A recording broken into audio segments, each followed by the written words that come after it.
Amis élèves du lycée franco-libanais de Verdun, bonjour. La dernière fois, je vous avais dit que je vous raconterais une histoire qui se passait dans la Grèce antique.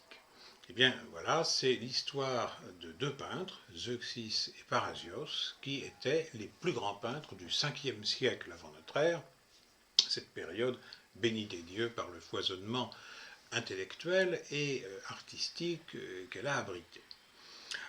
Donc Zeuxis et Parasios étaient les plus grands peintres de leur époque, ont voulu les départager. Donc on leur proposa une joute amicale, chacun devant peindre une œuvre, et puis un jury devant déterminer qui était le plus grand artiste.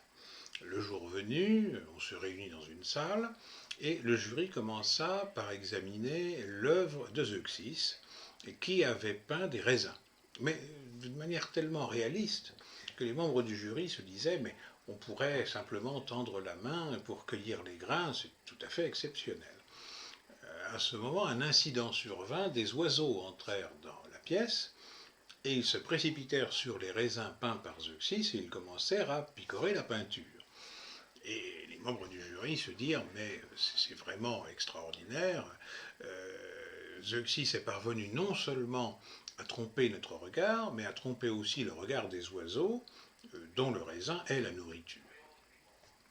Et puis on se tourna vers Parasios, qui était debout à côté d'un grand rideau, et les membres du jury lui dirent, eh bien maintenant Parasios, tire le rideau et montre-nous ton œuvre. Mais Parasios ne bougea pas et ne dit rien. Alors, ça dura un certain temps, le jury commençait à s'impatienter, Zeuxis lui-même s'impatientait, et finit par dire à son confrère, eh bien, Parasios, maintenant tire le rideau, ne nous fait plus attendre, montre-nous ton œuvre.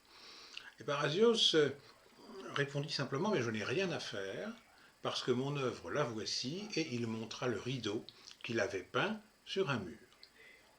Alors les membres du jury se dirent, mais le plus grand peintre des deux, eh bien, c'est Parasios, parce que non seulement il est parvenu à tromper notre regard, mais en plus, il est parvenu à tromper le regard de Zeuxis, le peintre assez habile pour avoir su tromper le regard des oiseaux. Alors de cette histoire, on peut tirer deux enseignements. Le premier enseignement, c'est cette notion de tromper le regard.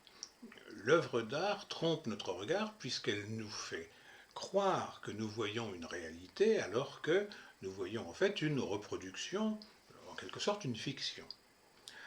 C'est d'ailleurs pourquoi le philosophe grec Platon voulait bannir les artistes de sa cité idéale parce qu'il était absolument obsédé par l'idée de vérité et qu'il considérait que les œuvres d'art trompaient le regard.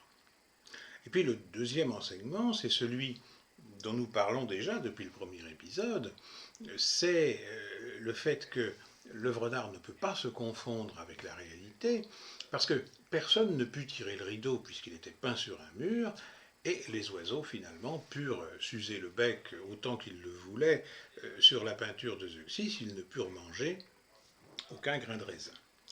Voilà, alors la prochaine fois, j'aborderai un autre sujet.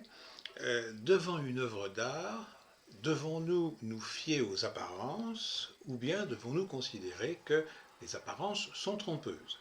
C'est pourquoi je vous donne rendez-vous dans quelque temps sur le même site.